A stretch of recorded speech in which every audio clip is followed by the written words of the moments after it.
সবুজ বাংলাদেশ গড়ার লক্ষ্যে পরিবেশ ও বন রক্ষায় নানান উদ্যোগ নিয়েছে সরকার। 180 দিনে বৃক্ষরোপণ, বনভূমি সংরক্ষণ এবং হারিয়ে যাওয়া জলাধার ও খাল পুনরুদ্ধারে নেওয়া হয়েছে কার্যক্রম। সরকার 5 বছরে 25 কোটি বৃক্ষরোপণের উদ্যোগও নিয়েছে। পরিবেশের ভারসাম্য রক্ষার পাশাপাশি প্রাকৃতিক দুর্যোগ মোকাবেলায় এসব উদ্যোগকে ইতিবাচক অগ্রগতি হিসেবে দেখছেন সংশ্লিষ্টরা।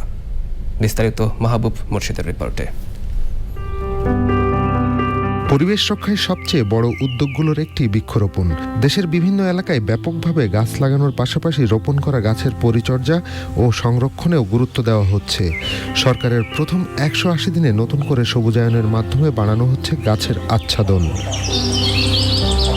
বনভূমি রক্ষায়ও নেওয়া হচ্ছে নানা পদক্ষেপ। বন দখলমুক্ত করা, অবৈধভাবে গাছ কাটা বন্ধ এবং বিদ্যমান বনাঞ্চল সংরক্ষণের পাশাপাশি নতুন বন সৃষ্টির পরিকল্পনাও এগিয়ে নেওয়া হচ্ছে।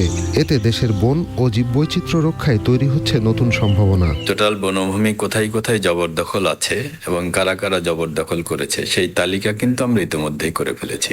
আমরা 2000 একর উচ্ছেদ করার টার্গেট ছিল, সেখানে আমরা 2300 একর টার্গেট অ্যাচিভ করতে পেরেছি। আমরা 1,50,00,000 বৃক্ষরোপণে সারা দেশে একটা টার্গেট আমাদের ছিল। 180 দিনের যে টার্গেট ছিল, আমরা এই 180 দিনের আগেই আমরা এই টার্গেটটি আমরা অর্জন করতে পেরেছি। পরিবেশ রক্ষার পাশাপাশি জলাবদ্ধতা নিরসন ও পানি প্রবাহ স্বাভাবিক করতে গুরুত্ব দেওয়া হচ্ছে খাল পুনরুদ্ধার ও খাল খননে। এতে একদিকে জলাবদ্ধতা কমবে, অন্যদিকে বাড়বে জলাধার ও জীববৈচিত্র্য সংরক্ষণের সুযোগ।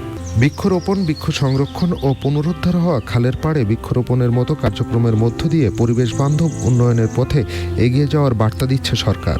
সংশ্লিষ্টরা বলছেন, এসব উদ্যোগ বাস্তবায়িত হলে জলবায়ু পরিবর্তনের বিরূপ প্রভাব মোকাবেলায় আরও শক্তিশালী হবে দেশের সক্ষমতা। 2 কোটি গাছ আমাদের, সেটা হচ্ছে আমরা লাগাবো শীতকালে, অর্থাৎ ডিসেম্বর এবং জানুয়ারি মাসে। এটা হলো মেনলি উপকূলে গাছ লাগানোর যে জিনিসটা খুবই সাকসেসফুলি হচ্ছে। ইতিমধ্যে যেগুলো পদক্ষেপগুলো নিয়েছি আমাদের, যেমন মনে করেন বৃক্ষরোপণ কর্মসূচি, আমাদের খাল খনন কর্মসূচি, আমাদের এই যে ইলেকট্রিক বাস বা রিনিউয়েবল এনার্জি, এই জিনিসগুলো কিন্তু প্রকৃতি নির্ভর সমাধান। নতুন যে খাল খননগুলো হচ্ছে, আমরা সেইগুলোকে ম্যাপিং করে সেখানেও উপযোগী গাছ লাগাতে। সবুজায়ন, বন সংরক্ষণ আর জলাধার পুনরুদ্ধারের সমন্বিত উদ্যোগে পরিবেশ রক্ষায় সরকারের 180 দিনে নতুন গতি তৈরি হয়েছে। এই কার্যক্রম আগামী দিনেও অব্যাহত থাকলে সবুজ, নিরাপদ ও বাসযোগ্য বাংলাদেশ গড়ে তোলার পথ হবে আরও সুদৃঢ়। মাহবুব মুর্শিদ, চ্যানেল আই, ঢাকা।